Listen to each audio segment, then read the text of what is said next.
Hello everybody, I'm SteveJones313 and welcome to Phasmophobia. As you can tell, this is the normal version. I'm not playing with a VR headset because I don't have one. Welcome back. There's some jobs ready for you. Awesome. So, I've not played this game before, but I've seen so many people play it. So I thought I would give it a shot, and especially because I do plan on playing this with my partner off camera. This isn't going to be a series. At least I don't feel it's going to be a series. I just thought I might as well record me doing the tutorial. But let's make sure that our settings are correct. So we're just going to go into the audio settings. Give us a sign. Excellent.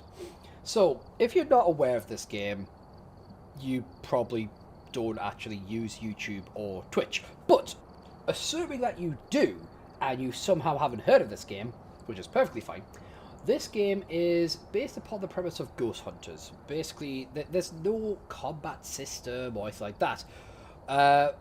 And there's no real lore. Basically, you go into a property and you are trying to find out what kind of ghost haunts that particular place. To help you with this, you have a journal, and in this journal you will collect evidence, and that evidence will point towards a particular kind of ghost. We're going to do the training mission to help us go through this. So, I have not played this game before, but I have watched a lot of people play it. Specifically, I've been enjoying DuskTheViking's plays. That's like the best I've come up, best YouTuber I've seen do it. Okay. Got the intel. Looks like this is going to be a tough one. We've had reports of violence, and it looks like they left in a hurry.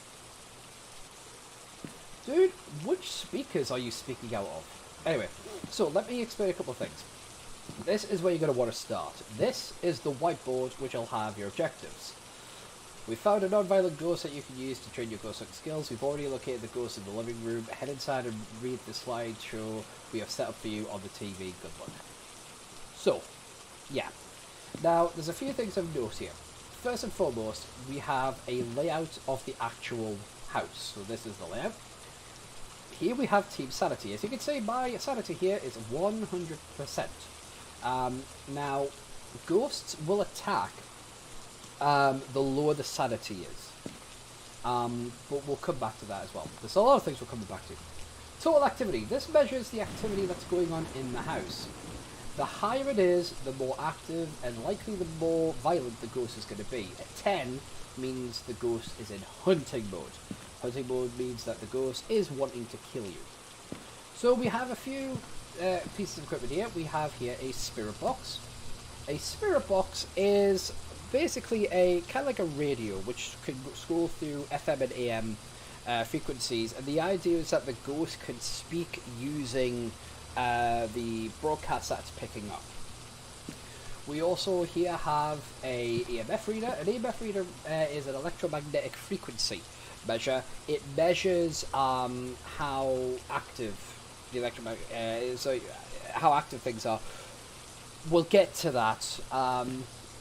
We have a camera. We have I don't know if that's a UV light or a flashlight. But yeah. That's a spirit book, and that is a flashlight. Now this is our journal. Now, the page we're going to be doing with the most is the last page here, which is the evidence. Here, you will collect the evidence, and that will reveal the type of ghosts there are. Let's turn that off. Right, so let's open up this bad boy.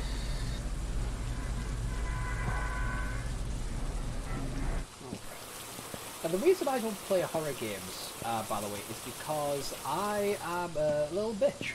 I do not do scary games. I do not like scary games. I actually have paranoia, which, thankfully medication helps a lot with. And I'm not, like, embarrassed to admit, like, I suffer from stuff like that,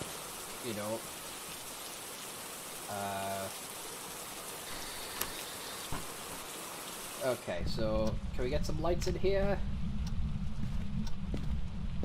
Light switches, hello.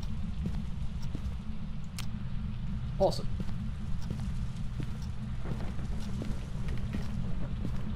Welcome to the Ghost Hunters Training Guide. This guide will show you how to become a professional ghost hunter. Use the TV remote to go to the next slide. So these are our controls. I have changed them somewhat. So these are the default controls. But we've got the WASD, we've got shift to run, crouch is control. Normally it's C, but I've changed that. Push to talk, not really important because I'm not in a team. Flashlight is T. Journal J, pick up E, drop item R, I've changed that. Primary use left button, secondary use right button. So there you go. So the idea is, on an investigation you will have around 5 minutes before the ghost will aggro and drop your sanity faster. Use this time to set up equipment and find the ghost. For today though you don't have to worry about that. So yeah, in the tutorial, ghosts won't attack you. Set up a video camera inside the ghost room, then head back to the truck and watch the CCTV monitor for a ghost orb. If you spot one, write it in the last page of your journal. If not, then go to the next screen. So, we need to set up...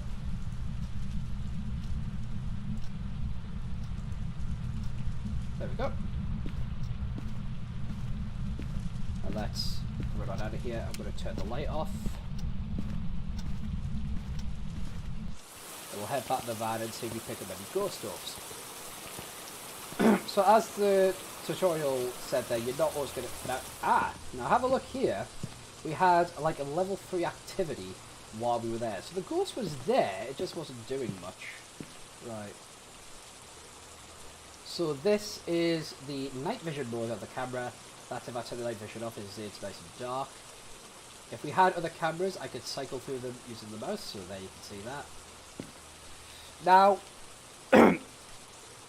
you're not always going to be sitting in the van looking for orbs, but it helps to have somebody, like, maybe swap turns, like, to actually take a look around. So I'm just going to have a look at this. Oh, we have a ghost orb. Did you see that? We definitely had a ghost orb there. So we can put that down in our evidence here. So we have a ghost orb. So that means that narrows our choices down to Phantom, Poltergeist, Jinn, or a mare, or a shade, or a Yuri. So let's take a look at some of these. So the first one was a Phantom. So let's take a look at a Phantom.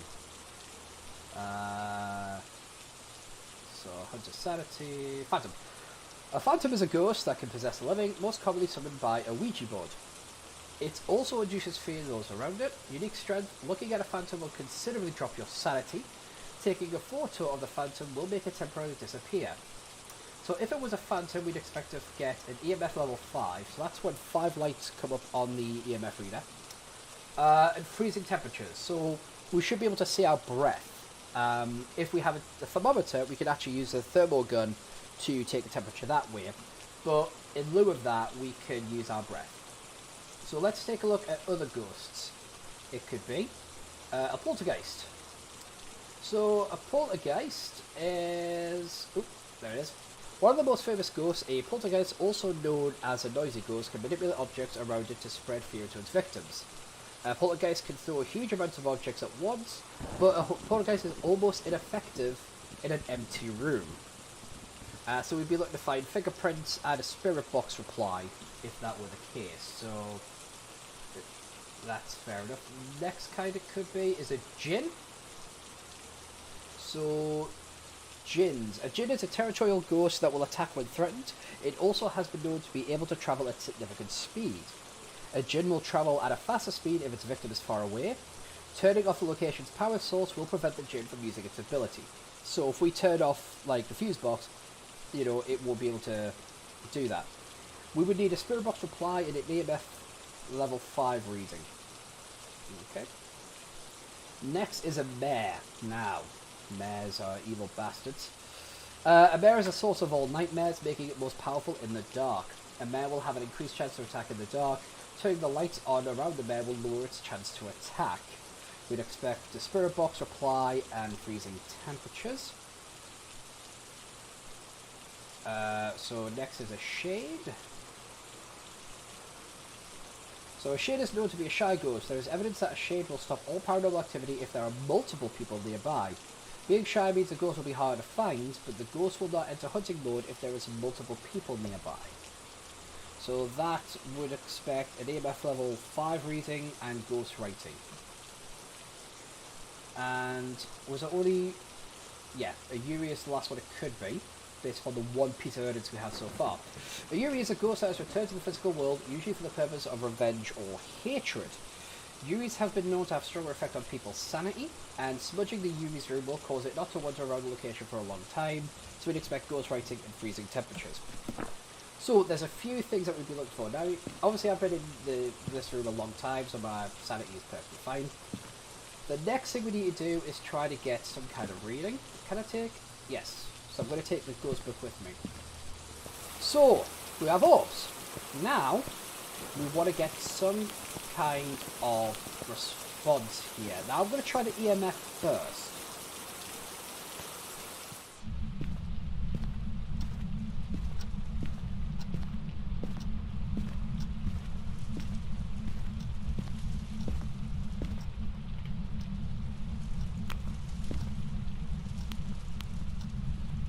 So we're going to get a spirit book and we're going to pop it... We're going to pop it here.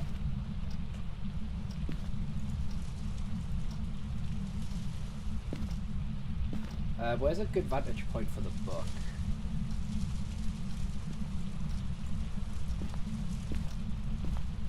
I'm going to turn the light on.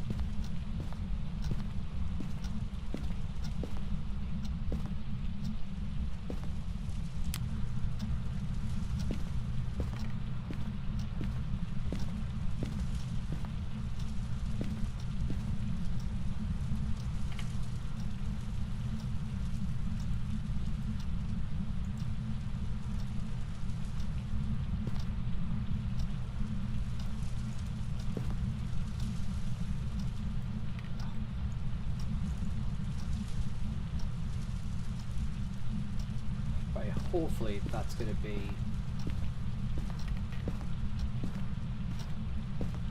So I'm going to leave the light on just whilst I check the camera angle, because I want to see whether or not the camera can see the book's pages there, because if we can get the ghost to write it... Yeah, so you see there's very little activity over there, so I just want to take a look. Can we turn the night vision off? Yeah, we've actually, I'd say that's actually a decent angle of that there, so we'll be able to see that. So I'm going to turn the light off there.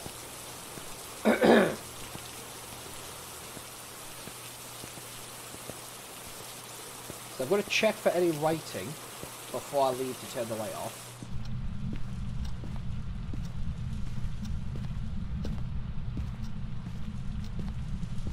Yeah, so there's no writing there. And then we've got the spirit box. But first, what I'm going to do is I'm going to put the EMF there.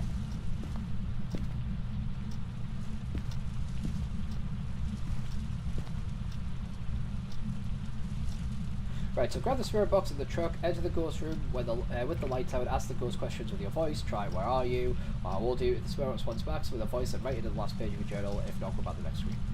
So, we've got... Oh! Got lights flickering. Let's just fucking nope on out of here. And in case you're wondering, yes, this is getting to me. I'm getting cold flushes inside. Now, funnily enough, lights flickering, no activity there, the sanity's fine. So we can see the camera there. Obviously when we've got the night vision on, it's hard to see the book, but we've got the EMF reader there as well. We can see the EMF reading is still at 1. So we're not getting any activity on that.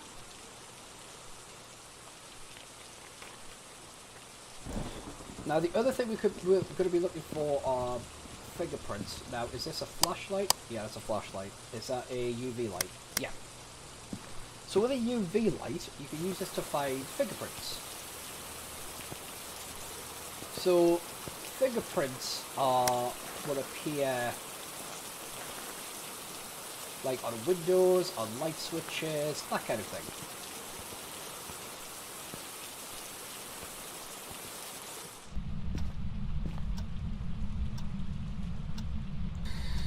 Is there anybody there? How old are you?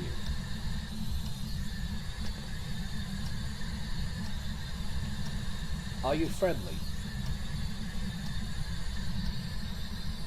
Okay, so you can tell that by asking questions, you'll either get a reply or static and stuff like that. Now, we've got to go further into the living room to really get the responses there. So this is going to fucking scare the shit out of me, but it has to be done. That's how the game works.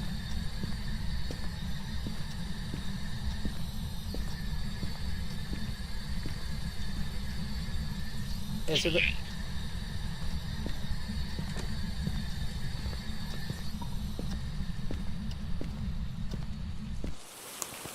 I didn't even need to ask it a question, it decided to speak on its own behalf.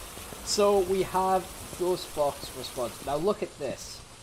We're getting some increased activity. So we can now put in our journal that we've had a Ghost Box reply. So we've had Spirit Box. So that means it can only be a Poltergeist, or a Djinn, or a Mare. So Poltergeist, Djinn, or Mare. So for a Poltergeist, we would need fingerprints. A Djinn, we would need an EMF 5 reading, and for a Mare, we would need freezing temperatures.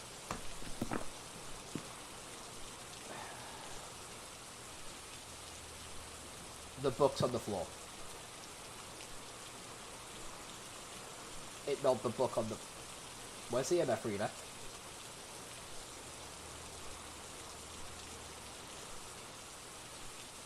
Is that the EMF reader? It is, thank Christ, but not the book on the floor. Ha! And look, even though we're not in, we're still getting activity.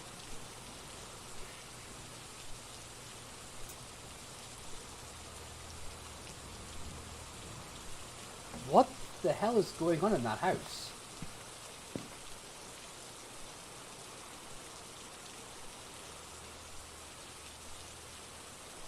Okay, so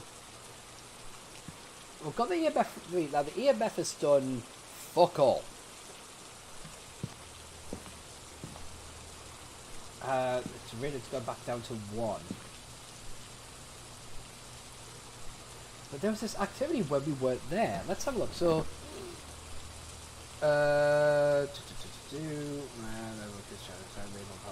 lights on around the level, lowest chance of attack. Badges of that. Sorry, Poltergeists. Poltergeists throw huge amounts of objects. I mean, it could be a Poltergeist based on the fact that it's moving shit, but I don't know if other ghosts can move shit as well. So we've got no activity at the moment. We'll get the UV light.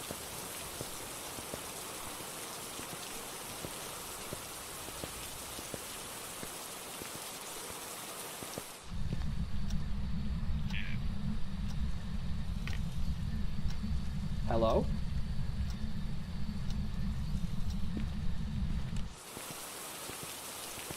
Okay, this is something I haven't seen in other Let's Plays. But fucking...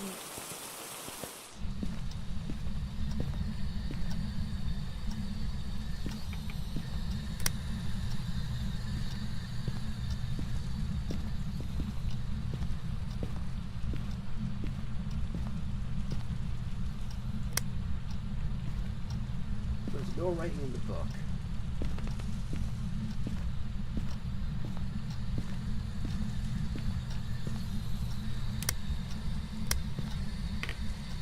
We have a fingerprint. We have fingerprints on the light switch there. I don't know if it's just fingerprints or a handprint it has to be, but there was definitely a fingerprint on there. So let me just quickly check the evidence thing. Is it fingerprints? Yeah. that would make this a poltergeist, which I thought it might be based upon the fact that it's in the book. So we have identified that it is a poltergeist. So we have a few other options. We can go back in and try to collect evidence to earn money. I don't give a shit about that. We work out that it's a poltergeist, we're fucking leaving. I don't give a fuck. Don't care. No. Figured out what it was, I did my job, they can piss off. Welcome back. There's some jobs ready for you. So now we can look at the board here, and the ghost was a poltergeist. Your training is now over, and you are now ready to join up with other ghost hunters and record the paranormal. Complete ghost hunting objectives to receive a reward which will let you buy extra equipment. So yeah, the game is pretty much that. Now, obviously with the tutorial, we didn't have to worry about things like ghosts trying to kill us. But ghosts will try to kill you in the game, and it is going to be scary. Now, I'm going to be playing this, like I said, off camera. I know Phasmophobia is really popular right now, but again, you know, I'm not, like, YouTube is a hobby, it's not, like, a career thing. So, I get that I could probably get, like, some decent views if I were to, like, try to do this as a series. I'm not really that interested in it. I prefer watching guys like DuskTheViking play it, and I will leave a description. I will leave a link in the description of the video for you guys to check out DuskTheViking, because I don't know the guy personally. I just stumbled upon him on YouTube. He also is on Twitch. He's fucking awesome. Really do check his stuff out. His videos on how to play this game are the best out there. They are the absolute best, and I strongly urge you to watch his videos before you start playing the game, just so you don't get frustrated. But that's the tutorial for this game. Thank you very much for tuning in, guys, and I'll see you whenever the next video is. So until next time. Whew. God, I feel icy cold inside.